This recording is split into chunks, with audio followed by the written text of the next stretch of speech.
Hello everyone, in this video we'll introduce how the lighting console controls Kommander software through DMX mapping. The server and lighting console need to be on the same local network, and the firewall should be turned off. First, we'll set up the network environment. Connect the lighting console's network cable to the server, then do the IP configuration. For the server's IP, open Network Settings.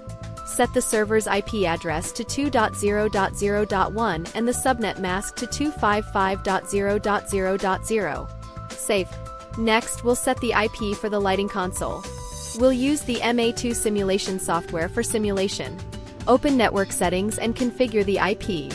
The server and lighting console need to be in the same subnet. Keep the last digit different. Set it to 2.0.0.2. and the subnet mask also to 255.0.0.0. Save. Open MA2, it's basically the same as the actual console's buttons. First, click Backup, New Show, set the project name, select Check All, please. Then proceed to Network Settings. Set up MA Network Control. Select the lighting console station IP.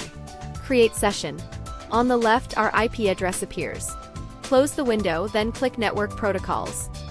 ArtNet output active. Close.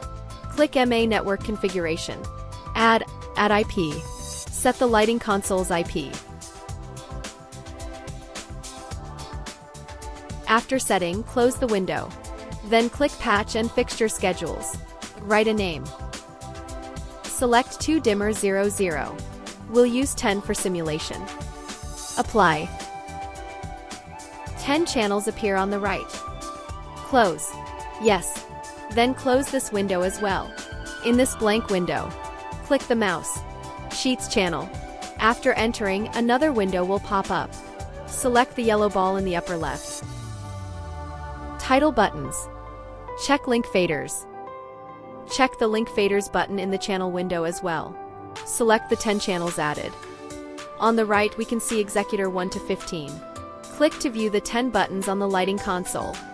Now let's set up the Kommander software. Setting, System, Connection, ArtNet.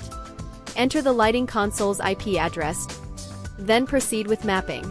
Setting DMX. Edit. For example, select the volume, push the fader or press buttons. You can see when pushing the fader, the channel on the software shows a value. This means that my real-time mode volume has been mapped to this fader. Let's check the effect. Switch plans. Pause/play.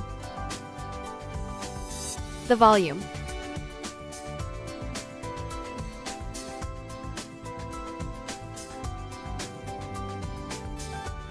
Black screen. Switch plan groups, etc. Here's a video of we using console on Kommander.